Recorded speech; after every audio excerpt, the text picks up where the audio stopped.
Je n'oublierai jamais le moment où j'ai découvert ma voiture, ma toute nouvelle berline, écrasée contre le portail de notre maison. Mon cœur s'est arrêté, les phares brisés scintillaient encore sur le sol comme les fragments de ma confiance. Ma sœur se tenait là, les bras croisés, un sourire nerveux au coin des lèvres, murmurant que ce n'était pas si grave. Et ma mère, elle a simplement haussé les épaules, comme si mes années de travail ne valaient rien, comme si la douleur que je ressentais était un caprice. À cet instant précis, j'ai compris que tout ce que j'avais construit pouvait être détruit non pas par des inconnus, mais par ma propre famille. Et ce fut la blessure la plus profonde de ma vie. J'avais travaillé pendant des années pour pouvoir enfin m'offrir cette voiture neuve, une berline brillante qui représentait bien plus qu'un simple moyen de transport. C'était ma liberté, ma victoire contre toutes les difficultés que j'avais traversées. Je me sentais enfin reconnue, enfin capable de me tenir debout. C'était une manière de dire au monde que je n'étais plus la fille qu'on sous-estime. Mais dans ma famille, tout ce que je faisais semblait toujours provoquer un malaise ou une jalousie latente. Une ombre planait constamment sur mes réussites, comme si quelqu'un attendait patiemment l'occasion de me ramener à mon point de départ. Ma sœur cadette, celle que tout le monde protège comme si elle était faite de cristal, avait ce regard envieux chaque fois qu'elle apercevait la voiture. Je croyais qu'il ne s'agissait que d'un caprice passager, de cette rivalité ordinaire que les sœurs peuvent vivre. Je voulais partager mon bonheur, alors je lui avais même proposé de monter avec moi un jour pour aller faire du shopping. Mais derrière son sourire, quelque chose clochait, une tension que je ne comprenais pas encore, comme si posséder quelque chose de beau me condamnait à en payer le prix inévitable. Ma mère, quant à elle, avait félicité mon achat avec un geste mécanique, presque forcé. Elle semblait plus préoccupée par la façon dont ma sœur allait le prendre que par ma joie à moi. Ce détachement me blessait, même si je faisais semblant de ne rien voir. Comme toujours, elle se mettait en position de défense pour ma sœur avant même qu'un problème n'existe.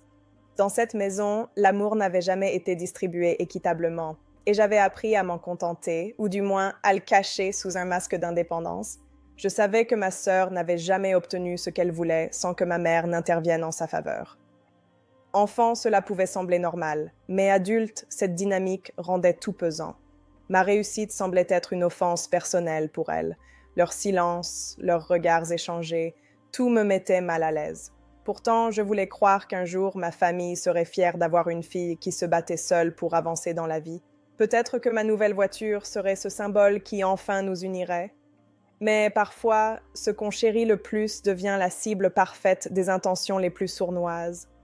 Et dans mon désir naïf de voir ma famille heureuse pour moi, je n'avais pas vu la tempête se former dans l'ombre. Je pensais que le pire venait de mon passé difficile, mais je n'avais pas encore compris que certains coups les plus durs viennent de ceux qui vous entourent tous les jours. Tout avait basculé un matin où j'avais malencontreusement oublié mes clés de voiture à la maison. Je revenais du travail, épuisée, mais heureuse en pensant à la liberté que ma voiture me donnait. Ce jour-là, ma sœur avait trouvé les clés et avait décidé, sans permission, de prendre la voiture pour se détendre, comme elle disait. Elle n'avait même pas de permis complet, juste un apprentissage en cours. Lorsque je suis arrivée et que j'ai vu ma voiture dans cet état, cabossée, pare-chocs arrachés, phares brisés, mon cœur s'est effondré. C'était comme si elle avait écrasé mes années d'efforts en un instant. Je me souviens de son expression, faussement innocente, lorsqu'elle s'est contentée de dire « ce n'est pas si grave », comme si les dégâts n'existaient pas, comme si ma douleur était une exagération inutile. Elle avait ce ton léger, presque moqueur, incapable de reconnaître le poids de son acte.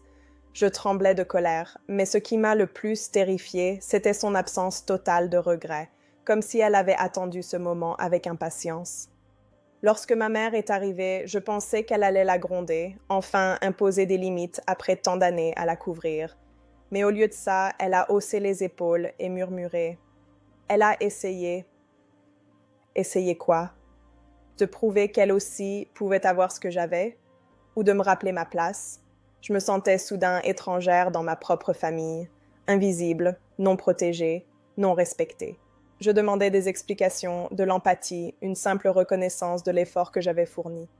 Mais ma mère m'a regardée comme si j'étais l'agresseur, comme si j'osais déranger la paix sacrée qu'elle accordait à ma sœur, quoi qu'elle fasse. Je me retrouvais seule face à ce mur de complicité toxique et je sentais mon cœur se fissurer lentement. Être trahi par sa propre famille laisse une douleur qui ne s'efface pas facilement. Je réalisais alors que l'accident n'était pas seulement un accident. C'était un avertissement silencieux. Dans cette maison, ma joie ne serait jamais tolérée. Je devais payer pour avoir osé réussir, pour avoir osé me démarquer. Et le pire, c'est que celle qui me faisait du mal se sentait pleinement justifiée. Je passais des nuits entières à réfléchir à ce qui avait pu mener ma sœur à agir ainsi. Des souvenirs enfouis revenaient, des moments où elle exprimait son manque, sa jalousie, sa frustration face à la moindre attention qu'on pouvait me donner. Depuis notre enfance, elle était la fragilité incarnée aux yeux de ma mère, et je n'étais qu'une figure secondaire à protéger seulement si cela ne coûtait rien à la préférer. Cette injustice, je l'avais tant de fois avalée sans rien dire, croyant que c'était mon lot dans la vie. Je me rendais compte que ma voiture représentait quelque chose qui dépassait l'objet matériel. C'était la preuve visible que j'avais avancé malgré tout. Et cette preuve, ma sœur ne la supportait pas. Elle voulait que je reste dans une condition où elle pouvait encore se sentir supérieure, où elle pouvait encore mériter toute l'attention de ma mère. Ce besoin constant de validation avait créé chez elle un vide qu'aucune réussite n'aurait comblé, sauf si elle m'en privait. Ma mère, de son côté, semblait incapable d'admettre que sa manière d'agir avait nourri un monstre d'égoïsme. Plutôt que de reconnaître la gravité des faits, elle répétait que la voiture pouvait se réparer et que je devrais être plus compréhensive. Elle me reprochait même d'être trop attachée aux biens matériels. J'avais envie de crier que ce n'était pas la voiture, mais tout ce qu'elle représentait pour moi. Mais dans cette maison, ma voix ne comptait jamais autant que celle de ma sœur. Cette prise de conscience me fit mal, mais elle me donna aussi une force nouvelle, celle de ne plus permettre à quiconque de justifier un acte qui détruit une partie de moi. Je méritais d'être respectée, et d'être aimée autrement que par intérêt ou culpabilité. J'étais fatiguée de me battre pour une affection qui ne viendrait jamais sincèrement. Je compris que certaines familles ne vous soutiennent pas lorsqu'on réussit. Au contraire, elles tentent de saboter tout ce qui vous élève. Et la véritable épreuve dans la vie n'est pas de réussir malgré les obstacles extérieurs, mais malgré ceux qui vivent sous le même toit que vous. Je décidai de ne plus laisser passer ce genre de comportement. La réparation serait à la charge de ma sœur, que cela lui plaise ou non. Je ne voulais plus être la fille qui baisse la tête pour préserver une paix artificielle. Je méritais mieux. Cette décision fut accueillie par un silence glacial, puis des reproches déguisés, des soupirs dramatiques et des regards noirs. Mais cette fois, je ne cédais pas. Je me sentais enfin prête à protéger ce qui m'appartenait, et ma paix en faisait partie. Ma mère essaya de me faire culpabiliser, me rappelant que la famille, c'est important. Mais j'avais compris que la famille n'a de valeur que si chacun respecte l'autre. Je n'allais plus accepter d'être cette pièce sacrifiable dans leur jeu de favoritisme. Même si cela devait me coûter une partie de mon lien avec elle, je me devais de tracer mes propres limites. Je sentais que ma sœur était choquée de découvrir une version de moi qu'elle ne pouvait plus manipuler. Elle croyait avoir gagné, comme toujours, mais cette fois, c'est moi qui m'éloignais d'elle. Elle n'avait jamais pensé que son comportement aurait un prix. Peut-être qu'enfin, elle réaliserait que toutes les actions ont des conséquences. Ce jour-là, j'ai aussi compris que je n'avais plus besoin de leur validation pour exister. Ma réussite ne dépendait pas de leur regard, et ma valeur ne diminuerait jamais parce qu'elles tentèrent de l'écraser. Ce moment marqua la fin d'un chapitre dans lequel j'étais tenue pour acquise.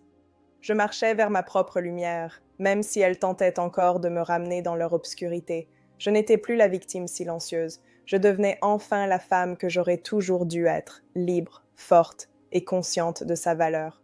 La vie nous apprend parfois que la pire trahison vient de ceux qui auraient dû nous protéger.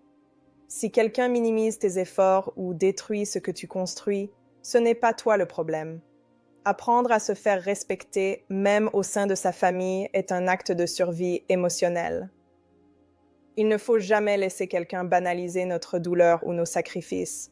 Chaque réussite mérite d'être célébrée et chaque pas vers la liberté nous éloigne des chaînes invisibles des relations toxiques. On a tous le droit de dire « stop ».